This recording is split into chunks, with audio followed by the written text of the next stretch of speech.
Om Swastiastu, terima kasih atas waktunya. Saya perwakilan dari kelompok 2 akan memperkenalkan diri dan teman-teman saya. Yang pertama, Nyoman Oktiwidiani, absen 9. Saya Niputu Nancy Arianti Rahayu, absen 10. Niwayan Dian Swarini, absen 14. Dan Niwayan Anggun Eka Lestari, absen 15. Pokok pembahasan yang kami bawakan dalam materi kewirakoperasian. Yang pertama, pengertian dan fungsi kewirakoperasian, tipe-tipe kewirakoperasian, tugas-tugas kewirakoperasian, dan prasyarat keberhasilan kewirakoperasian.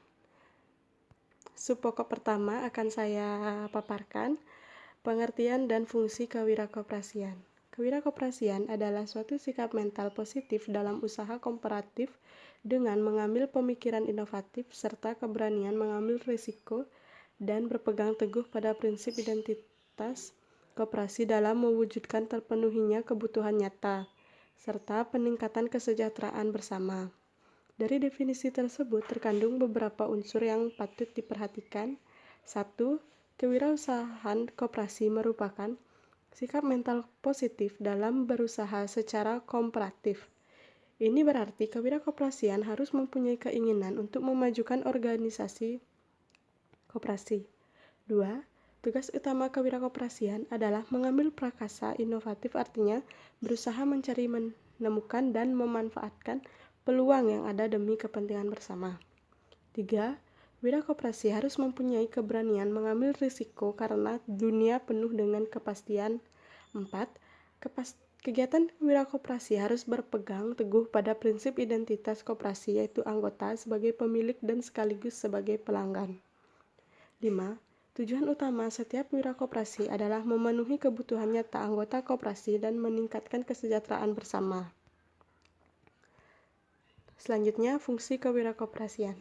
Menurut Ropke 1992, dipandang dari fungsi atau kegiatan seorang wirarkop, jenis wirakoperasian dibedakan menjadi 3 jenis, yaitu 1. Kewirakoperasian rutin, 2. Kewirakoperasian arbitras, dan yang ketiga kewirakoperasian inovatif. 3 jenis kewirakoperasian ini mempunyai fungsi dan kegiatan yang berbeda. 1. Kewirakoperasian rutin. Kewirakoperasian rutin diarahkan pada kewirakoperasian rutin kegiatan rutin organisasi usaha koperasi seperti produksi, administrasi, dan lain-lain. Kewirausahaan rutin berhubungan dengan kesempatan tertentu yang dapat dirasakan dan dievaluasi pemasaran, personalia, keuangan dengan tepat. Kewirakoperasian rutin memiliki karakter sebagai berikut. 1. Kegiatan kewirakoperasian berhubungan dengan evaluasi dan koreksi bila terjadi alokasi sumber daya. Tindakan ini disebut pemecahan masalah. 2. Seorang wirarkop mempunyai informasi yang banyak tentang sumber daya, tujuan, dan resiko yang dihadapi. 3. Dengan rendahnya tingkat ketidakpastian memungkinkan para wirarkop mampu memaksimumkan suatu tujuan, misalnya memaksimumkan profit atau pengembangan pada suatu usaha para anggota koperasi. Sekian pemaparan dari saya. Materi selanjutnya akan dibawakan teman saya. Materi selanjutnya yaitu yang kedua, kewirakoperasian arbitris. Kewirakoperasian ini dimaksud sebagai keputusan yang diambil dari dua kondisi yang berbeda dan keputusan itu memberikan peluang yang menguntungkan. Tugas utama dari wirakop dalam hal ini yaitu mencari peluang yang menguntungkan dari dua kondisi yang berbeda. Misalnya, ketidaksesuaian permintaan dan penawaran suatu pasar akan menciptakan peluang bagi seseorang atau wirausaha untuk membeli dengan murah dan menjual dengan guna memperoleh keberhasilan. Dan yang ketiga, kewirakoperasian inovatif. Wirakoperasi yang inovatif berarti wirakoperasi yang selalu tidak puas dengan kondisi yang ada. Selalu berusaha mencari, menemukan, dan memanfaatkan peluang yang diperoleh. Kewirakoperasian inovatif biasanya tidak menimbulkan masalah. Artinya, meskipun keuntungan yang diperoleh oleh inovator akan dikikis oleh para peniru, namun pengurangan keuntungan ini akan menyebabkan inovator memperkenalkan inovasi versi terbaru atau peluang baru. Jadi, kegiatan inovatif menghasilkan dorongan tertentu bagi kegiatan inovatif baru. Tipe-tipe kewirakoperasian. Kewirakoperasian dibagi menjadi 4 tipe, yaitu yang pertama, kewirakoperasian anggota. Anggota sebagai pemilik koperasi dapat menjadi wirakop bila mampu menemukan dan memanfaatkan peluang yang ada untuk pertumbuhan koperasi. Tetapi kemungkinan sangat lemah mengingat kebanyakan kemampuan anggota dalam inovasi masih sangat rendah dan keterbatasan hak bertindak, karena setiap tindakan harus memperhatikan anggota lainnya dan motivasi yang rendah. Yang kedua yaitu kewirakoperasian manajer. Pada koperasi yang mengangkat manajer sebagai pelaksana dan penanggung jawab atas semua kegiatan koperasi operasional, koperasi tentu sangat mengharapkan perubahan yang memberikan keuntungan. Tetapi kendala yang dihadapi oleh keterbatasan kebebasan manajer bertindak, yaitu keterbatasan ini karena peningkatan pertumbuhan usaha koperasi, tetapi juga dibebani peningkatan pelayanan terhadap anggotanya. Yang ketiga yaitu kewirakoperasian birokrat. Pihak yang secara tidak langsung berhubungan dengan pengembangan gerakan koperasi disebut dengan birokrat. Setiap kegiatannya diharapkan untuk memacu perkembangan koperasi. Tetapi pelaksanaannya karena terikat oleh aturan-aturan yang telah ditetapkan, dan setiap sudut campur birokrat tersebut dalam organisasi koperasi belum tentu sesuai dengan keinginan anggota koperasi. Dan yang keempat yaitu kewirakoperasian katalis. Katalis adalah pihak yang berkompeten terhadap pengembangan koperasi ataupun tidak mempunyai hubungan langsung dengan organisasi koperasi. Altruis yaitu orang yang mementingkan kebutuhan orang lain. Dalam konteks ini, pada dasarnya seorang katalislah yang mempunyai kemampuan dalam membantu pertumbuhan gerakan koperasi. Materi selanjutnya akan dilanjutkan oleh rekan saya. Selanjutnya yaitu tugas-tugas kewirakoperasian. Tugas kewirakoperasian adalah menciptakan keunggulan bersaing koperasi dibanding dengan organisasi usaha pesaingnya. Keunggulan tersebut dapat diperoleh melalui yang pertama, mendudukan koperasi sebagai pengusaha yang kuat di pasar. Bila para petani bersatu membentuk koperasi, maka koperasi tersebut mempunyai kedudukan yang kuat di pasar. Tugas dari kewirakoperasian ini adalah meningkatkan efisiensi koperasi melalui integrasi vertikal tersebut. Yang kedua, yaitu kemampuan dalam mereduksi biaya transaksi, yaitu menekan biaya transaksi. Biaya transaksi adalah biaya di luar produksi yang timbul karena adanya transaksi-transaksi, seperti biaya kontrak, biaya pencarian informasi, biaya monitoring kontrak, dan lain-lain. Penekanan biaya transaksi pada koperasi dapat dilakukan karena yang pertama, informasi yang berguna untuk pengembangan koperasi banyak tersebar luas di antara para anggotanya. Yang kedua, kontrak antara anggota dengan koperasinya tidak perlu dilakukan karena anggota adalah pemilik koperasi.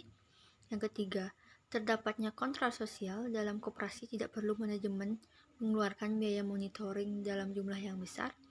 Dan yang terakhir, risiko ketidakpastian dapat mudah direduksi karena ada pasar internal koperasi. Yang ketiga, pemanfaatan interlinked market. Interlinked market adalah hubungan transaksi antara pelaku-pelaku ekonomi di pasar. Tugas wirakop dalam hal ini menciptakan kerjasama rentenir. Tugas wirakop dalam hal ini menciptakan kerjasama yang saling menguntungkan di antara pelaku dalam interlinked market tersebut. Yang keempat, pemanfaatan trust capital. Trust capital diartikan sebagai pengumpulan modal. Tugas wirakop dalam hal ini adalah mengelola modal tersebut secara efisien dan meningkatkan peranan anggota dalam meningkatkan partisipasi intensif dalam pemanfaatan jasa pelayanan koperasi dan partisipasi kontributif dalam pembentukan pemodalan yang baru. Yang kelima yaitu pengendalian ketidakpastian. Upaya pengendalian ketidakpastian sangat dimungkinkan mengingat adanya pasar internal pada koperasi. Tugas wirakop dalam hal ini adalah meningkatkan pelayanan terhadap anggotanya dengan jalan menyediakan barang-barang atau jasa-jasa yang dibutuhkan oleh anggotanya. Yang keenam, penciptaan inovasi. Inovasi pada koperasi sangat dimungkinkan mengingat banyak pilihan yang berkompeten terhadap pertumbuhan koperasi. Tugas wirakoperasi dalam hal ini menciptakan inovasi-inovasi baru yang menguntungkan bagi koperasi dan anggotanya. Selanjutnya dilanjutkan oleh rekan saya. Selanjutnya yang ketujuh, pengembangan manfaat partisipasi. Keunggulan koperasi dapat diperoleh melalui partisipasi, baik partisipasi kontributif dalam penyerahan keuangan dan pengambilan keputusan, maupun partisipasi intensif dalam hal pemanfaatan pelayanan koperasi. Tugas Wirakop dalam hal ini adalah meningkatkan partisipasi intensif para anggota koperasi dengan jalan menyediakan pelayanan yang dibutuhkan anggotanya. Yang kedelapan, menciptakan economies of scale. Economies of scale adalah penghematan pada koperasi yang ditimbulkan oleh penambahan kapasitas produksi. Tugas Wirakop adalah menciptakan economies of scale dan mengendalikan produksi pada tingkat produksi yang optimal. Produksi dicapai pada saat koperasi berproduksi dengan biaya rata-rata jangka panjang yang paling rendah. Prasyarat keberhasilan kewirakoperasian. Koperasi sebagai unit usaha yang bergerak di bidang ekonomi dan sosial pada dasarnya mempunyai tujuan yang sama, yaitu membantu meningkatkan pertumbuhan ekonomi yang merupakan sasaran utama pertumbuhan ekonomi.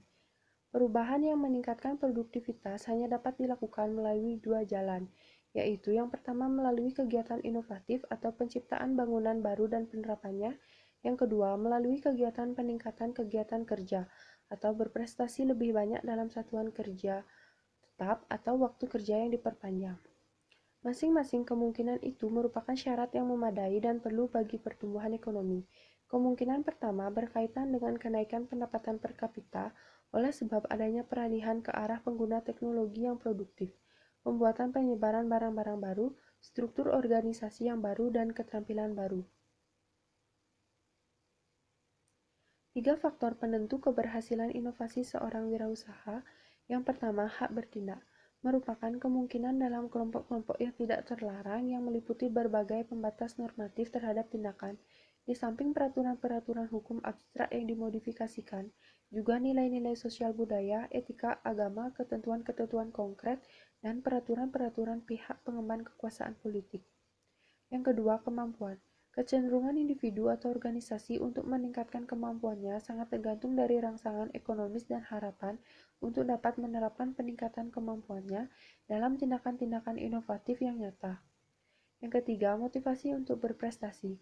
Motivasi menyebabkan suatu peristiwa mempunyai nilai, baik nilai positif maupun negatif. Segala aspek yang ada kaitannya dengan motivasi dalam situasi yang dialami akan mengandung kadar tuntutan.